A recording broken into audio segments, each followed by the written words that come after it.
नमस्कार दोस्तों, स्वागत है आपका लर्न विद वेब क्यूब में। आज मैं आपको बताऊंगा एक्सेल की 5 ट्रिक्स जिन्हें सीखने के बाद आप अपना काम बहुत जल्दी फिनिश कर पाएंगे। ये ट्रिक्स ना सिर्फ आपके टाइम को बचाएंगी बल्कि आपको एक्सेल में और भी स्मार्ट और प्रोफेशनल बना देंगी। तो चलिए शुरू करते हैं।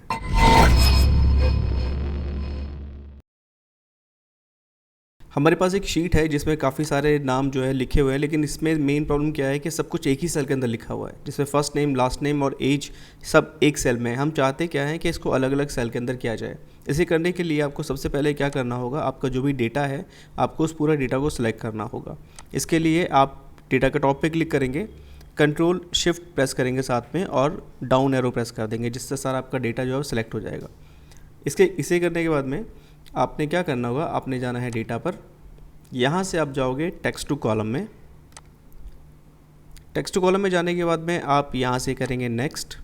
अब यहाँ से हम देखते क्या है, हमारे पास कुछ इस तरह से ऑप्शन अगर आ रहा होगा तो आपने ये देखिए यहाँ पे हो क्या रहा है। यहाँ पर हमारे पास मनीष के बाद में स्पेस है।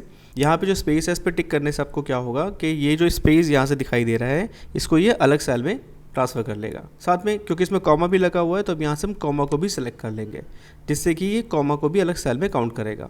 सिर्फ ये करने के बाद में आपसे नेक्स्ट कर देंगे और यहाँ से फिर ऐसा करते ही आपका डेटा जो है first name, last name, age जैसे हम चाहते थे वैसा हो गया है।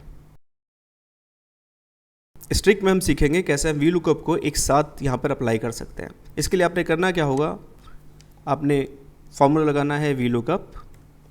वी लुकअप लगाने के आपने lookup value comma table array में आप जानते हैं यहाँ से टेबल एरे आपको ये पूरी शीट जो है आपकी जो पूरा डेटाबेस आपके पास है ये आपका टेबल एरे है। यहाँ से ये करने के बाद में आपने क्या करना होगा, यहाँ पर कॉमा लगाते हैं। देखिए यहाँ पर कॉलम इंडेक्स नंबर जब आता है हम नॉर्मली क्या करते हैं, अब डेट निकालना है अपने को तो हम यहाँ से 2 नंबर, कस्टमर लगाना है 3 नंबर, हमें कुछ ऐसा करना होता है।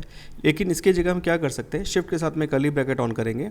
यहाँ पर हमें क्या क्या निकालना है, 2 नंबर, 3 नंबर, 4 नंबर, 5 नंबर, ऐसे कुछ करना है हमें। ब्रैकेट क्लोज करेंगे, कॉमा लगाएंगे, एग्जैक्ट मैच के लिए 0 लगाएंगे, ब्रैकेट क्लोज कर देंगे, एंटर कर देंगे। देखिए ये एक साथ सब कुछ निकल कर आ गया है। आगे हम देखते हैं अगर यहाँ से हमें चेंज भी करना है तो इसको हम चेंज कर सकते हैं और एक साथ सब कुछ चेंज हो जाएगा। तो इस तरह करने से आपको मैनुअली बार बार करने की ज़रूरत नहीं पड़ती है, आप एक बार में इसको निकाल सकते हैं। अब यहाँ पर हमें एक शीट दी हुई है जिसमें हमारा सारा डेटा जो है वो कॉलम वेस है, मतलब हमारा जो डेटा है वो वर्टिकल में है, हॉरिजॉन्टल में नहीं है। लेकिन हमें बोला जाता है सारा डेटा जो है आपको वर्टिकल में कर। इसको करने के लिए आपको क्या करना होगा, आपको सिंपली अपने डेटा पर क्लिक करना होगा, यहाँ से कंट्रोल ए करेंगे जिससे पूरा डेटा सेलेक्ट हो जाएगा। इस डेटा को सिलेक्ट करने के बाद में आपने इस डेटा से बाहर कहीं पर क्लिक कर देना है जहाँ हम चाहते हैं कि आपकी जो शीट है वो हॉरिजॉन्टल में आ जाए। इसके बाद आपके वर्टिकल डेटा को हॉरिजॉन्टल में करने के लिए आपको दबाना होगा Alt+H+V+S। इसके साथ ही आपके पास में पेज स्पेशल का विंडोज़ आ जाएगा। यहाँ पर जाकर आपने ट्रांसपोज पे क्लिक करना है और ओके कर देना है। आपका जो भी डेटा है वो वर्टिकल से हॉरिजॉन्टल में कन्वर्ट हो जाएगा। मान लीजिए किसी ने आपको टास्क दिया है कि आपको 1 से लेकर 1 लाख तक गिनतियाँ लिखनी है, तो आप उसके लिए क्या करेंगे, यहाँ पर 1, 2 ऐसे लिखने के बाद में इसको 1 लाख तक खींचना शुरू करेंगे। अगर आपको 1 से लेकर 1 लाख तक गिनतियाँ यहाँ चाहिए तो आपको करना होगा Alt+F+I+S।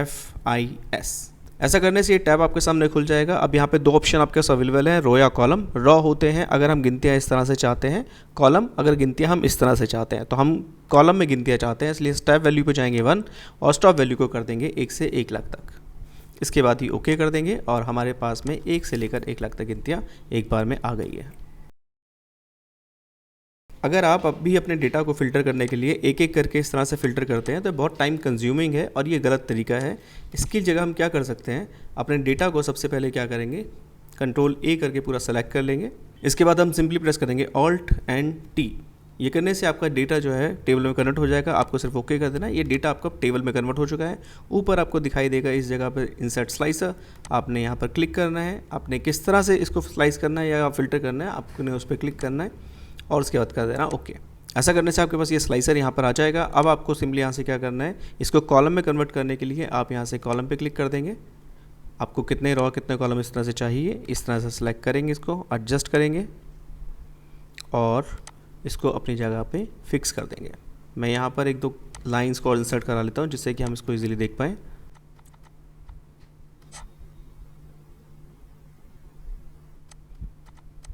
देखिए इस तरह से मैंने कर लिया है। अब मुझे फ़िल्टर करना होगा, सिंपली मैं सिर्फ इन पे क्लिक करूँगा और ये एक साथ मेरे सामने वर्क करना शुरू कर जाएंगे। है ना आसान।